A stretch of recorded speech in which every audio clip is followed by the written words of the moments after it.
El máster, exacto, exacto.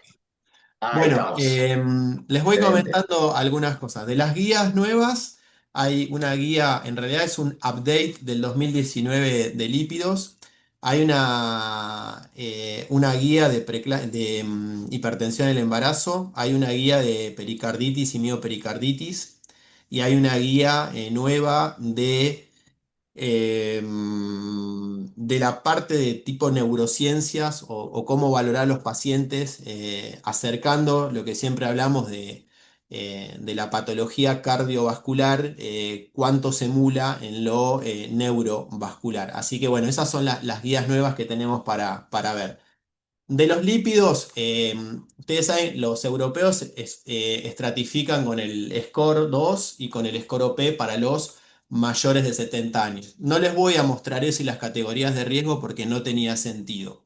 Sí, tomé la lipoproteína A porque es algo para nosotros que tiene 2 años, digamos, de pedido, de lo cual estamos aprendiendo y todavía tenemos en un no saber qué hacer.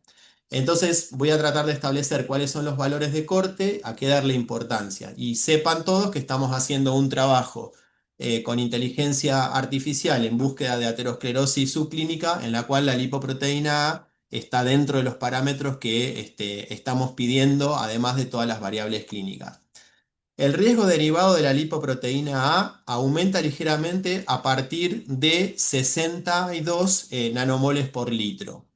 Si bien ustedes van a ver que se expresa en miligramos, tenemos que usar nanomoles porque desde el punto de vista bioquímico es como más confiable el dato. Entonces todo se maneja en milimoles, en nanomoles, a pesar de que la guía lo dice, bueno, acá lo presenta en miligramos y nanomoles, pero 60 nanomoles por litro empieza a ser significativo, yo diría. El riesgo de enfermedad cardiovascular o aterovascular se incrementa en 1,2 aproximadamente. Y como un valor para decir, y decime significativo cuánto, y 100 se vuelve clínicamente relevante, ¿sí?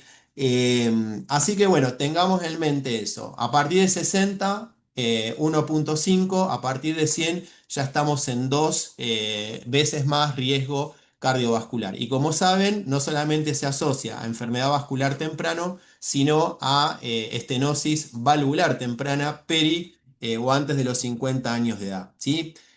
Sepan que la LPA, no, que es una subunidad, por decir así, que se desprende del LDL, sepan que el 90% obedece a una causa genética y no tenemos que tomar el mismo criterio de control para ver si baja o si sube como haríamos con el LDL. Por ahora, y hasta que tengamos las drogas, que saben que hay trabajo con Inquisinan, con el oligonucleótido antisentido, que probablemente están en fase 3 y se van a publicar el año que viene, por ahora no hay ninguna medicación específica que contribuya a mejorar el perfil de lipoproteína A. ¿Qué se hace en el mientras? Bueno, mejoremos todo lo que tenemos que mejorar siempre en cuanto al control de riesgo cardiovascular y si tenemos un valor muy muy alto, podemos iniciar estatinas tempranamente y todavía no está bien claro si la aspirina podría otorgar algún beneficio, sobre todo en los pacientes que tienen valores arriba de 200, 300. Esto ya se los dije, existe un aumento progresivo del riesgo, se debería considerar al menos medirlo una vez en la vida adulta. En la guía de aterosclerosis, ya 2 años atrás, ya estaba considerada la LPA.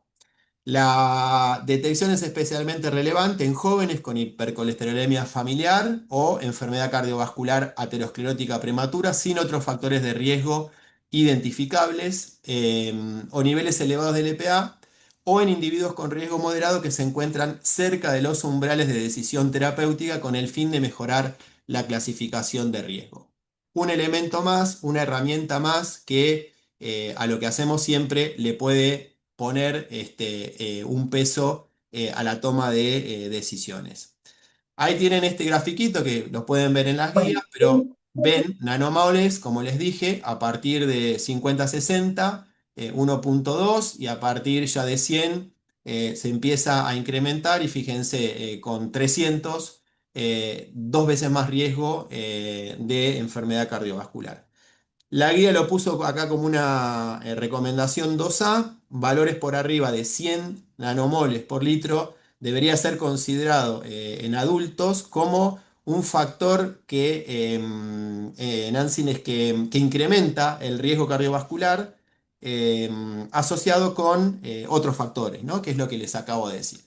Entonces, cerrado el tema, la lipoproteína A la vamos a pedir en todos los pacientes adultos al menos una vez en la vida. ¿Y qué valor tomamos como que empieza a ser significativo? 50 y de mayor riesgo a partir de 100.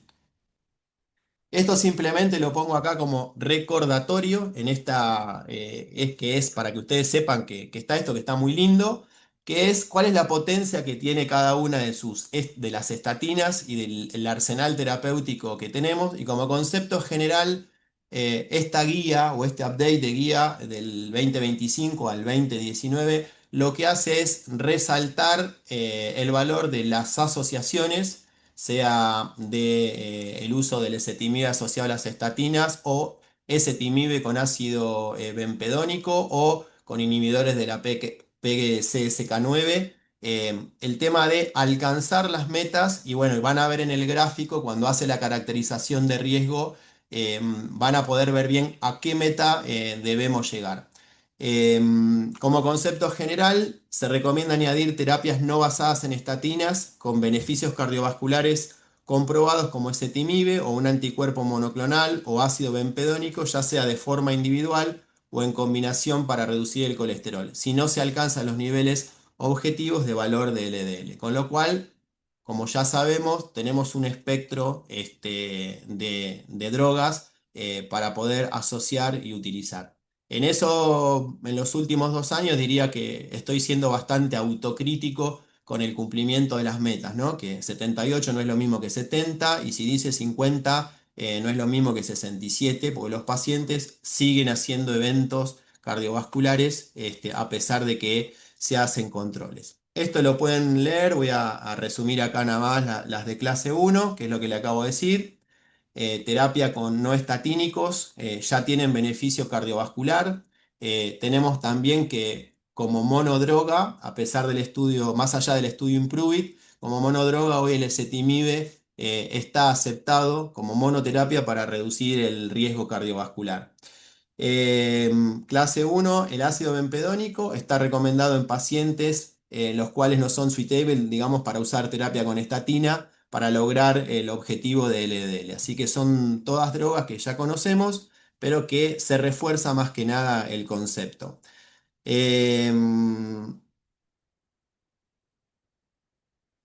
Bueno, y esto, bueno, la intensificación de la terapia, cuando el paciente tiene eventos coronarios agudos en etapa hospitalaria, también debería ya reforzarse desde ese momento.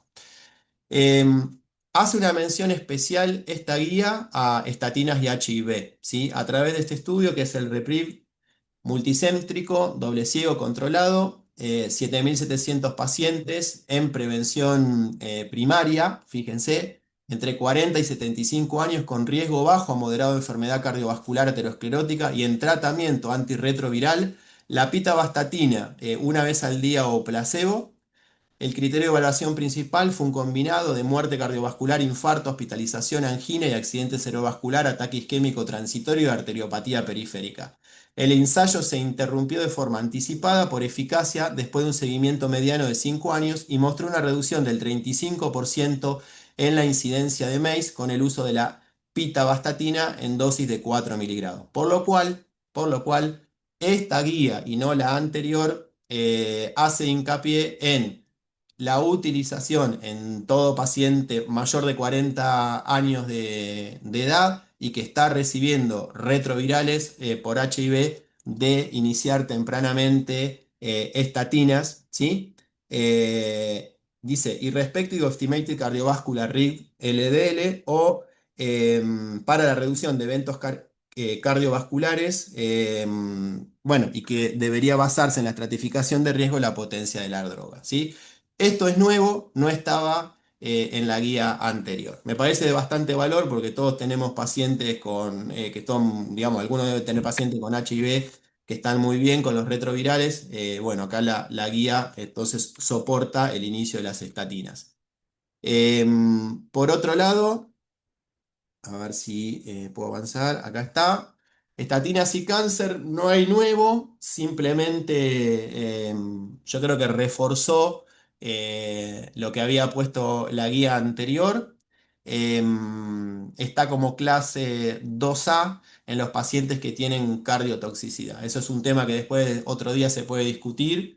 Yo le doy bastante importancia y la verdad que prefiero, por más que la guía dice 2A, los pacientes que tenemos con cardiotoxicidad detectada empezar en alapril, beta bloqueante y estatina precozmente, porque la experiencia hace a que bueno, veamos que estos pacientes van mejor, si bien es clase 2A. Así que tener en cuenta también que está dentro de las medidas para tratar. De la hipertrigliceridemia, así como equipo, me gustaría, a pesar de esto de la guía, dejar como concepto que no debemos empezar a tratar, que las drogas, que los fibratos no son la droga para tratar hoy la hipertrigliceridemia. Tenemos que pensar en otras cosas. Pensemos que la hipertrigliceridemia es un subrogante muchas veces de lo que llamamos, si es que existe, el síndrome metabólico y que tenemos otras drogas antes de utilizar las que todos conocemos y que le vamos a dar probablemente siempre primero estatinas a un paciente que tiene triglicéridos elevados, a pesar de que hay trabajos que muestran que la hipertrigliceridemia es un factor también independiente de riesgo cardiovascular. Primero estatinas, después si todo eso no cumplimos las metas que queremos cumplir y vamos a dejarlo el tratamiento específico para los que tengan más de 500 cuando ya están con estatina. Eso, mi opinión, como concepto general. Las estatinas son el fármaco de primera elección para reducir el riesgo de enfermedad cardiovascular en pacientes de alto riesgo. Muchos intolerantes he visto de pacientes, como les pasará a ustedes, que vienen en algunos casos, y no lo digo con ninguna sorna, pero medicados por ahí por un médico clínico, que vienen para bajar el LDL, uso fibratos porque algo de efecto tiene, sobre todo la rosuvastatina. No es la droga, no tiene impacto en la reducción de riesgo cardiovascular. Los fibratos actualmente disponibles tienen efectos moderados en la reducción de triglicéridos. El fenofibrato y el besafibrato producen pequeñas reducciones, como les dije, del LDL, pero no demostraron reducir los eventos cardiovasculares mayores como el infarto, el accidente cerebrovascular y la mortalidad cardiovascular. Por lo cual, si nuestro objetivo es bajar la mortalidad cardiovascular, no debemos usar fibratos aunque el paciente sea intolerante a las estatinas. Hoy tenemos los no estatínicos como una alternativa. Está el Strength, que fue publicado días después de la guía del 2019, un estudio negativo, y este otro que tiene algún beneficio, que es el Prominent, que es con pemafibrato. Es un modulador selectivo del receptor activado de la peroxidasa, como el PIPAR sería, inhibidor del PIPAR alfa. No redujo los eventos cardiovasculares mayores en 10.000 pacientes con diabetes tipo 2, hipertrigliceridemia leve a moderada y niveles bajos de HDL. Cabe destacar que el pemafibrato aumentó los niveles de ApoB y de LDL en el ensayo, ¿sí? La eficacia de la reducción de triglicéridos con fibratos para reducir el riesgo cardiovascular no ha sido establecida. Esta actualización focalizada respalda la recomendación de clase 2B de la guía del 2019 para el uso de fenofibrato o besafibrato. Chicos, soy enfático como siempre, si alguien quiere interrumpir, interrumpe y debatimos lo que haya que debatir hoy. Los fibratos no están indicados para reducir los niveles de colesterol sérico o LDL. La actualización focalizada revisó la recomendación correspondiente sobre los ácidos grasos PUFA, eh, indicando explícitamente que se debería considerar el uso de icosapento-etilo a dosis altas, 4 gramos por día, ¿se acuerdan en el estudio Reduce? Puede ser, a pesar del tratamiento con estatina, puede ser una estrategia a intervenir. Acuérdense que estos ácidos grasos y bueno, los omegas, pero sin impacto, lo que reducen son los triglicéridos y no el colesterol. Si tenemos que usar una droga, seguramente ninguno de nosotros ni tenga experiencia y quizás hoy conocimiento, pero la droga que está aprobada es el volanesorsen. Es un oligonucleótido antisectido que actúa sobre el ARN mensajero y hepático de la apolipoproteína C, lo que reduce el nivel plasmático de ApoC, triglicéridos y kilomicrones. De más está decir que ustedes saben que todas las APOs las tenemos en todas las cadenas, ¿no? No solamente en la LDL, la VLDL, la CILDL, en todas tenemos APO. Esta droga estaría indicada, creo que lo dice acá abajo, si el paciente tiene más de 750 de triglicéridos y especialmente en el síndrome de kilomicronemia familiar, que la verdad nunca vi uno, pero la indicación es esa, ¿sí? Para reducir específicamente el riesgo de pancreatitis, ¿sí? Así que bueno, tengamos en mente que y resumiendo esto, los fibratos no son una alternativa terapéutica para los pacientes intolerantes a las estatinas, que si tenemos que usar alguna droga complementaria, tenemos que usar los PUFA, que ya tenemos disponible acá. El laboratorio el de la línea verde, el Baliarda, tiene PUFA. Y bueno, y existe esta droga que habrá que ver si yo no tengo, no pude buscar aún si se comercializa ya en Argentina. Bueno, acá ahora vamos a un poquito de actualización de insuficiencia cardíaca, algunas novedades. Les muestro esta imagen bonita de un fibroscopio cardiovascular que nunca había visto. Fíjense qué bonita que se ve la imagen.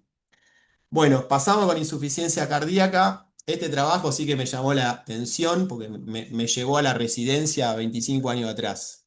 ¿Puede la dioxina mejorar el resultado en insuficiencia cardíaca? Es el DIG Trial Heart Failure. Ustedes se acordarán de la década del 97 que se publicó el DIG Trial. ¿Lo recuerdan? El DIG Trial de digoxina en pacientes mucho clase funcional 2-3.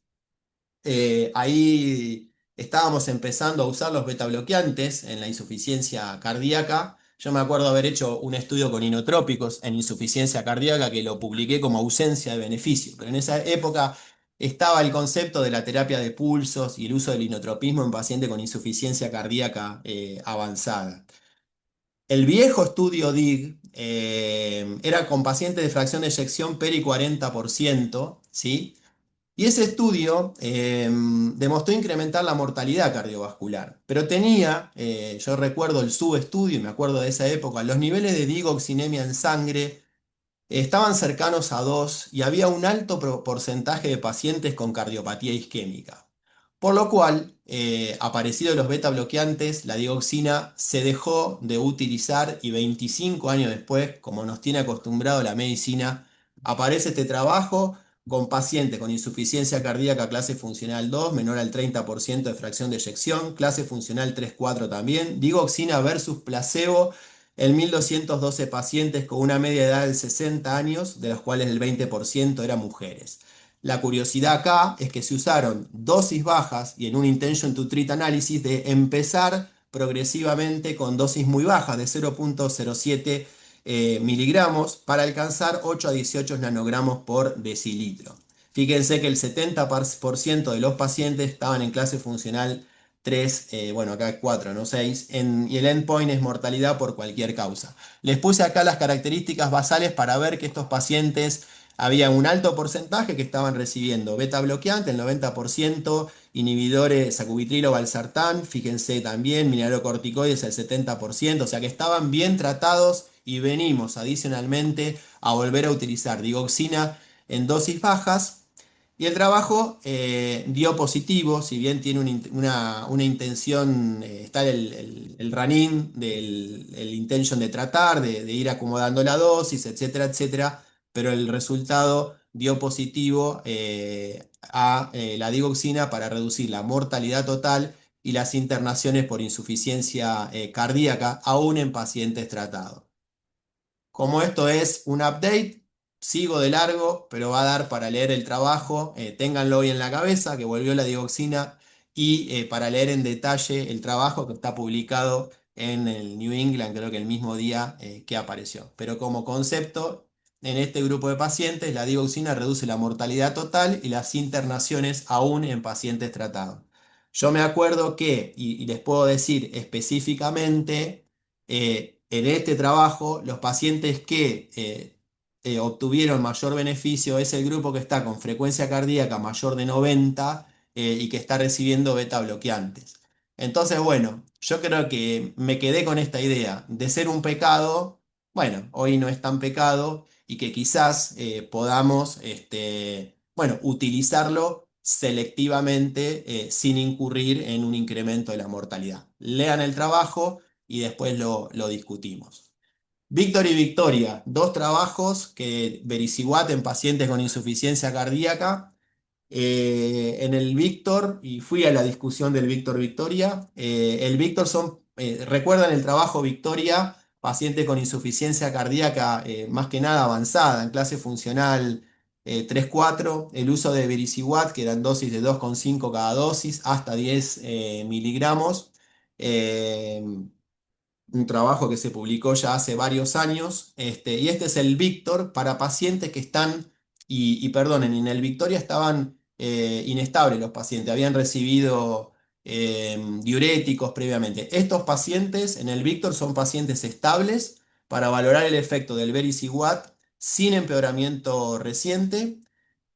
Paciente con insuficiencia cardíaca 2,4 y FEI menor de 40%, pero sin eventos cardiovasculares, con el objetivo de alcanzar la dosis de 10 miligramos, comenzando con 2,5 y la concentración de ProBNP debía estar entre 600 y 6000 para ritmo sinusal y, como siempre, 900 a 6000 para fibrilación auricular. Se evaluó el tiempo a la muerte o empeoramiento.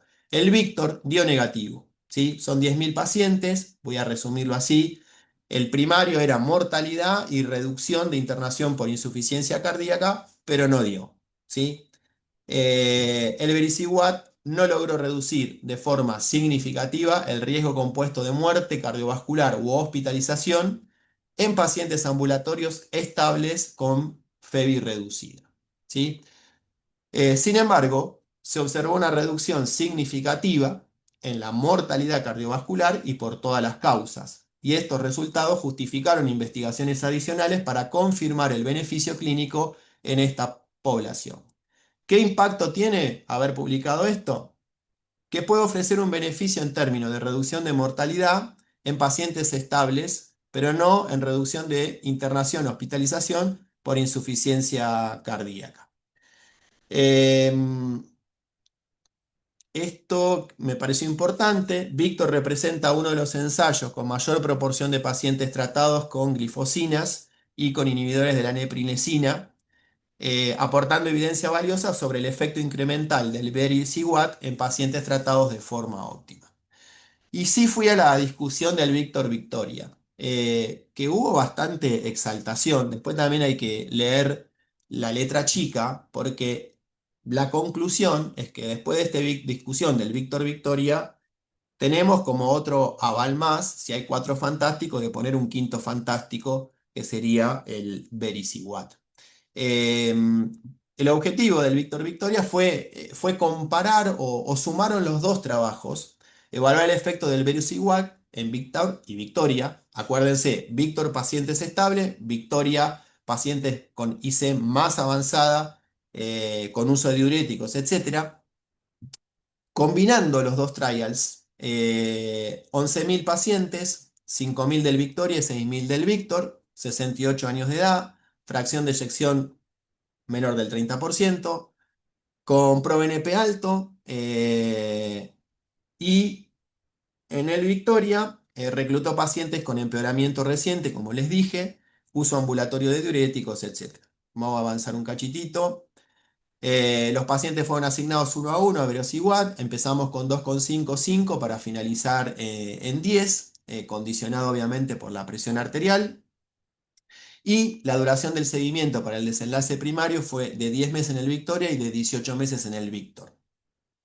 La terapia de fondo estuvo sólidamente optimizada y refleja la evolución hacia la terapia cuádruple. El conjunto combinado, bueno, 93% recibió beta bloqueantes, el 70% mineralocorticoides, el 37% sacubitrilo, el 35% glifosina y algunos tenían dispositivos de CDI más en el Victoria que en el Víctor. Quiero ir a las conclusiones porque los voy a aburrir. Las conclusiones que fue positivo el análisis. ¿sí? Así como dije que el Víctor fue negativo, el Víctor Victoria fue positivo.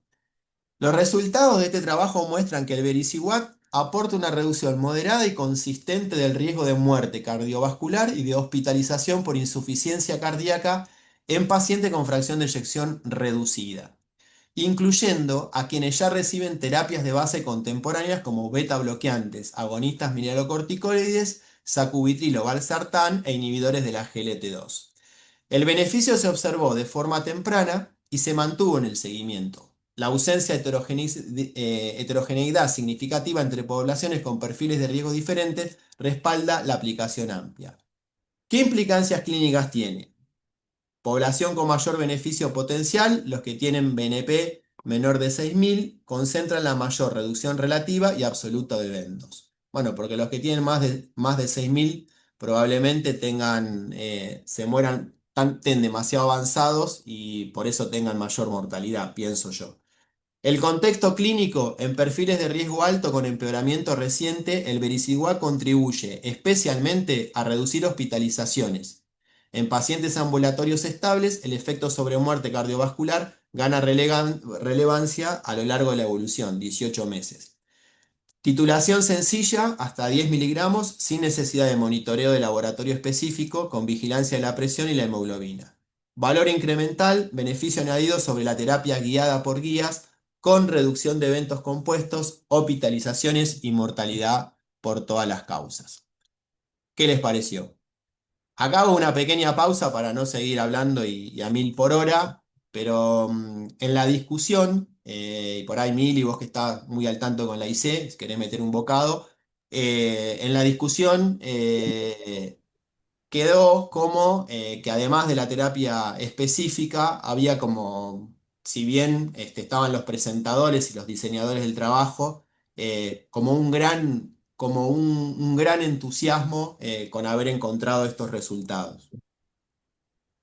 Da la impresión, da la impresión que siempre hay que dar un pasito atrás, ver un trabajo y esperar los metaanálisis, porque eh, vos habías mostrado, Fernando, el Victoria, que era el anterior, que había sido positivo, Eh, ahora el Víctor, que da negativo, y obviamente te hacen un Víctor y Victoria para mezclar los del Víctor negativo con el Victoria positivo y ver qué da. Pero bueno, hay que esperar más, ¿no? Y seguramente los metaanálisis tendrán la última palabra, porque los cuatro fantásticos, nosotros que nos ha tocado verlos, cuando aparecieron rompieron todo ya de entrada, Sí. no fue que va, que viene, que uno sí, que otro no. Pero bueno, obviamente, el método científico, la evidencia y los metaanálisis habrá que esperarlo. Y vos ves cuando te aparece en la guía rápido, ¿viste? Como apareció el sacubitril valsartán, pum, apareció en la guía rápido. Cómo apareció las y glifosinas rápidamente, yo bueno, creo que, bien. como todo, una sola vez usé vericiguat en un paciente que ya está Ah, trasplantado y lo sí. sigo atendiendo por suerte. Como todo, creo que las cuatro drogas no tenemos duda de su uso. Eh, Tal cual. Si no podemos controlar la frecuencia cardíaca y creemos que no es porque está inestable el paciente, bueno, a muy baja dosis podemos utilizar hoy digoxina. Lo tenemos ahí, no es mala praxis.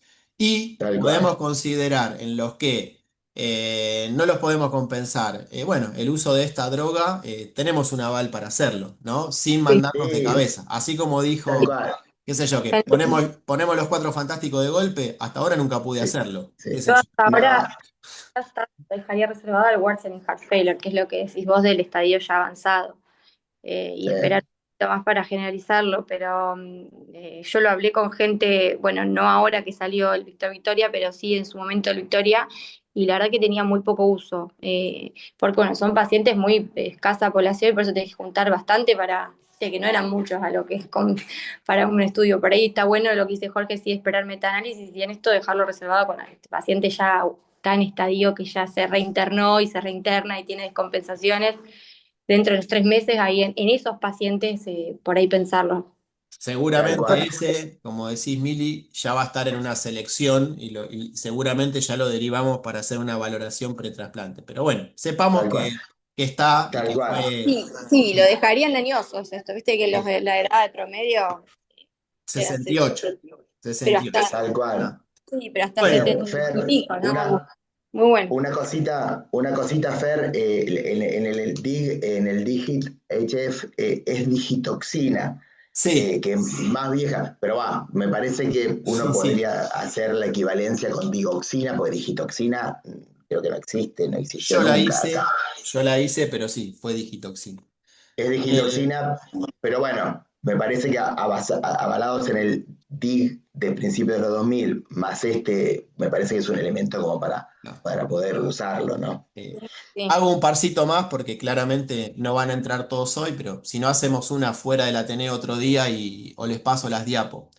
Está el TIMI 68, que dio negativo en pacientes con hospitalizados por insuficiencia cardíaca aguda e investigar el efecto del inicio de la DAPA durante la internación por insuficiencia cardíaca, doble ciego controlado placebo, 210 centros, mayores de 18 años hospitalizados con diagnóstico de insuficiencia cardíaca y signos de sobrecarga. Se requería que los pacientes presentaran niveles elevados de péptido natriurético y fueron aleatorizados uno a uno, DAPA 10 o placebo. Al menos 24 horas y no más de 14 días después del ingreso hospitalario tan pronto como fuese posible. El criterio Endpoint fue un combinado de muerte cardiovascular o empeoramiento de la insuficiencia cardíaca en los primeros 2 meses. Se aleatorizaron 2.400 pacientes, 69 años la edad media, el 30% mujeres. El tiempo al ingreso del protocolo promedio fue de 3 días y medio el estudio no dio ni para muerte cardiovascular o empeoramiento de la insuficiencia cardíaca, ni para mortalidad. Este trabajo concluyó esto, que el inicio intrahospitalario de la dapaglifosina no redujo los eventos en forma significativa, ¿viste? A pesar de que seguramente que todo tenemos, porque ha habido trabajos de que ponerlo ya en la etapa de egreso hospitalario es mejor que diferir a que el paciente esté estable en el consultorio, ¿no? Pero este trabajo, yo no recuerdo ahora otro, me acuerdo cuando estaba en Beringer me habían dado información, pero no, no recuerdo de un uso tan precoz y este trabajo no lo avalaría. Mili, ¿querés decir algo? Vos que por ahí hiciste últimamente esto. Acá estoy. No, lo mismo, no, no. Tan precoz no, sí al alta tendrían que irse con ISGLT2 por la inercia médica en el ambulatorio de iniciarlo, Mm. pero no tan precoz, no tan precoz. No, no, eso No, tampoco. el otro día habíamos visto, en el update del año pasado, cómo el uso de glifosinas durante la internación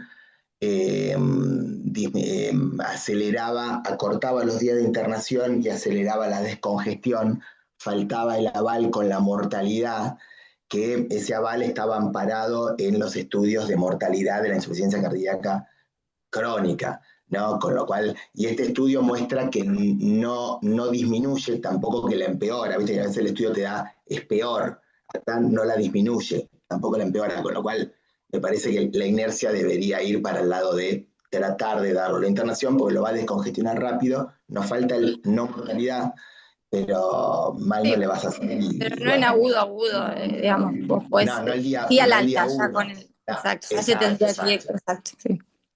exacto. Bueno, de lo de arritmias hay muchas cosas, pero hay cosas de FA. Hago este y creo que ya estamos para dejar porque si no me van a matar.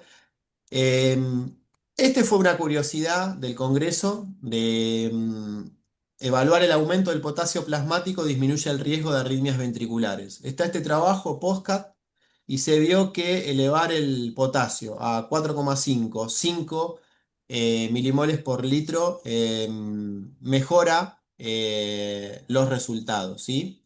Eh, vuelvo a decir, el aim del trabajo fue si el aumento de potasio plasmático disminuye el riesgo de arritmias ventriculares. El resultado en pacientes que tenían, obviamente, acá dice TB, TB sostenida, mayor de 25 latidos, duración de 30 segundos, haber recibido cualquier terapia apropiada con un desfibrilador, internación no planificada debido por arritmia, insuficiencia cardíaca. A los 39 meses de seguimiento, el punto final primario, arritmia ventricular, hospitalización por insuficiencia cardíaca o muerte ocurrió en el 27% del grupo intervención y 29% en el grupo control, y eso fue estadísticamente significativo. De esto, ¿qué puedo decir? Bueno, en todos los eventos, para no mostrar numeritos, en todos los eventos dio favorable. Aumentar el potasio plasmático redujo significativamente el riesgo de arritmias ventriculares, insuficiencia cardíaca y muerte. Punto.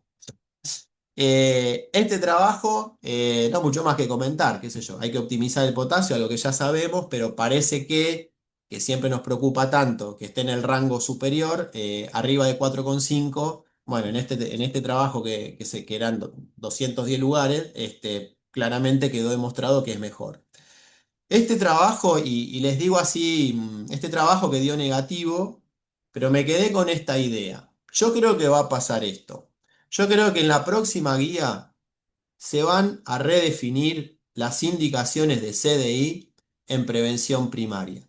Porque claramente la historia demuestra que de los pacientes, por ejemplo, post-IAM, menos de 30% de fracción de eyección, que esperamos 30 días y que se indica CDI a los 10 años del seguimiento, no más del 2,8% de los pacientes recibieron algún choque apropiado. Con lo cual, me quedé escuchando la discusión de esto, que hay nuevas drogas, como son las glifosinas, y que quedó como vieja la indicación. Punto y aparte. Refan ICD, eficacia del ICD therapy en pacientes de alto riesgo post-infarto, pero con buena función ventricular. Investigar la utilidad del CDI post-infarto sin deterioro severo, pero con marcadores de riesgo arrítmico alto. 2.000 pacientes con infarto previo, fracción de eyección 36-50%, moderada, ¿no? Menor de 80 años, sin FA, miocardiopatía o CDI, y presencia de Holter de lo que llaman turbulencia de la frecuencia cardíaca y alternancia de la onda T, randomizados a CDI. Para resumir, la colocación profiláctica de CDI en este grupo de pacientes, o sea, con fracción de eyección reducida y post-infarto de miocardio, dio negativo. ¿Sí? Comento y no comento más, porque me parece interesante, porque responde a alguna de las cosas que siempre pensamos de fibrilación auricular. Hay un trabajo que está después de que ahora no me acuerdo el nombre, que siempre discutimos si después de una ablación por radiofrecuencia tenemos que mantener la anticoagulación o no. Bueno, hay un trabajo que dio negativo, no fue, o sea, no fue mayor el número de eventos, ahora les digo el nombre del trabajo, pero no estoy acordando, y incluso Es Alon ese. Alon AF. Bueno, que lo tengo después de el Alone Atrial Fibrillation. Con lo cual, bueno, es interesante tener en cuenta esto. Primero, que es un solo estudio, con lo cual, cuidado. Y es un estudio que está hecho en Corea, ¿sí? Pero bueno, quiere responder o intenta responder si lo sacamos o no lo sacamos. Da favor de sacarlo. Como todo, ustedes deberán hacer y debemos hacer todo la consideración de riesgo, pero no dejarlo por oficio, porque hay pacientes que tienen aurículas pequeñas, no tienen miopatía auricular y realmente parece mucho dejarlo. Este estudio también viene a responder algo, que es si la búsqueda sistemática de fibrilación auricular mediante screening, ¿no? E inicio temprano de la anticoagulación reduce la incidencia de accidente cerebrovascular. El objetivo es investigar la eficacia a largo plazo de screening de FA en adultos mayores con riesgo moderado alto de ACV mediante el uso ambulatorio de un parche de electrocardiograma de 14 días. Entonces la randomización es, te doy el parche, te lo llevas 14 días, reportaron la gran mayoría de los pacientes Se incluyeron todos los individuos mayores de 65 años con una puntuación de Chatback de 13 en hombres y de 4 en mujeres, sin antecedentes de FA ni aleteo, identificado mediante búsqueda automatizada en los registros electrónicos de salud. Esto en parte también viene a contribuir a otra gran discusión de si los pacientes en los cuales detectamos fibrilación auricular con los dispositivos como con los marcapasos, si tienen indicación de anticoagulación o no. Los pacientes fueron asignados aleatoriamente a recibir un parche de ECG por correo postal o continuar con la atención habitual, etc. El endpoint fue la proporción de pacientes con presencia de FA diagnosticada en atención primaria entre los 2 años y medio posterior a la aleatorización, analizado mediante un enfoque de intención de tratar. Los endpoints secundarios consistieron en comparar por intención de tratar el resultado primario sin un grupo de edad menor de 80 o más de 80 y de manera independiente por sexo. Bueno, ahí tienen la curvita que nacen y van paralelas y esa diferencia que se muestra no es significativa. Los resultados son un embole, voy a la conclusión. En este ensayo clínico aleatorizado abierto y remoto, el screening de FA mediante parche enviado por correo en pacientes con riesgo moderado alto de ACV produjo un aumento modesto en el diagnóstico de FA. Si lo miramos es 3,6% contra 2,8%. Comentario. Si bien el screening de FA de manera remota en personas de alto riesgo puede incrementar la detección de FA en comparación con el control habitual, no se observó una reducción significativa en la incidencia de accidente cerebrovascular. Estudios randomizados como el NOAA, el ASME y el Artesia, que evaluaron la anticoagulación en pacientes con diagnóstico de FA detectada por dispositivo intracardíaco, que es lo que yo les decía, demostraron que en aquellos con baja carga de FA, creo que era menor de 5 minutos o 6, el inicio de anticoagulación redujo el riesgo de ACV en aproximadamente un 35%, pero se asoció con un aumento de igual proporción en el sangrado mayor. Cabe destacar que la tasa de ACV en estos pacientes fue de 0,9 a 1,2 persona año, mucho más baja que en pacientes equivalentes con FA clínica detectada. Estos hallazgos sugieren que aunque el screening puede mejorar la detección precoz de FA, su impacto en la prevención de eventos adversos clínicos es limitado y probablemente tenga relación con la carga de FA detectada en este grupo de pacientes. Amalfi proporciona evidencia valiosa sobre la eficacia del screening remoto en poblaciones de alto riesgo y destaca la necesidad de investigación adicional para evaluar su impacto a largo plazo y costo-efectividad. Conclusión, bueno, naranja, ¿no? Pero nos queda esa idea, que Bien. que la detección sistemática, aún teniendo, viste que hablábamos de Holter de 7 días, etcétera, etcétera, Digo, los relojes. bueno, que no sería provechoso. Y algo que siempre discutimos, porque en cierta edad no es poca cosa estar anticoagulado. Yo lo he charlado muchas veces con los electrofisiólogos. En mi opinión, los pacientes que tienen menos del 6% de FA detectada en dispositivo no deberían sistemáticamente recibir anticoagulación. Capaz que por o por B o por C podríamos decir en algún paciente que bueno, que se la va a merecer, qué sé yo. Y bueno, en ese sentido, capaz que algún día tenemos los resultados del trabajo que estamos haciendo de valoración de strain auricular posablación, etcétera, capaz que algo nos dice. Pero por ahora, sistemáticamente no se debería hacer. Bueno, Bien, chicos, yo bien, bien. dispuesto. Me queda Sí, esto. Les muestro los títulos, las novedades de miocardiopatía hipertrófica.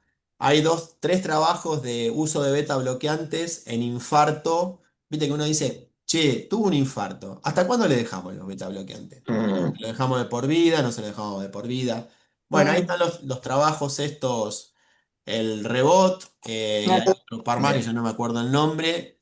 Que bueno, el beneficio está en los que tienen fracción de eyección deprimida. Si quieren, yo ahora les mando Dale, dale, dale, las dale. diapos. Sí, Sí, Eso Pero es lo que... buenísimo, buenísimo. Lo de la anticoagulación, sí, no, es, porque hasta ahora nos manejamos con un sí, no, sin ningún tipo de espectro. Y sabemos que la medicina es un espectro, no es un sí, no, en la mayor parte de los casos. Y acá, si tuvo FA alguna vez, anticoagulado para siempre. Claramente, como vos bien lo dijiste, ese estudio que vos ahí, el que no, el que pusiste ahí la diapo, que no, ese es clave, ¿viste? Lo ablacionaste, no tuvo más FA en el seguimiento en base a Holters y Electron. ¿Para qué lo dejaste anticoagulado? Y mostró que sangran más, obviamente, los anticoagulados. Así que ese es una línea buenísima. Hay otro cortito de hasta cuánto mantenés la anticoagulación post-TBP si no hay una causa predisponente como un estado de procoagulante. Y bueno, y da positivo a favor de cada vez más fuerte lo de que el que tuvo una trombosis venosa tiene que estar anticoagulado toda la vida. Eso cada vez más fuerte porque la recurrencia es muy alta, es más del 15%. El que tuvo una TDP, no por un cáncer ni nada, sino tuvo una TDP, más del 15% va a tener una TDP a futuro, con lo cual hay muchas líneas de mantenerlo crónicamente y acá hay un trabajo eh, que se publicó, High Pron, con Apixaban, de mantener crónicamente si había algún factor como obesidad, por ejemplo, son cosas muy comunes. Ahí mostraste, Fer, después si las compartí buenísimo, de miocardiopatías, el Odyssey, que era un esperado, lo charlábamos con Mili el otro día, era un esperado para las antimiosinas en la miocardiopatía hipertrófica no obstructiva, pero sintomática, que a veces se ve y dio Dio negativo, negativo. sí, dio negativo, y sí dio positivo, o que tenía que dar positivo otro Maple con Aficamten, que es el primo del Mavacamten, Aficamten o metoprolol Sí, fue iba mejor el Aficapten que el metoprolol en los que el pacientes que metoprolol, sí tienen exacto. obstrucción. En eso Exacto, fue mejor. no podía fallar. Ahí puse Así que la bueno, conclusión. buenísimo. Fer, fantástico, fantástico, un pimponazo de todo.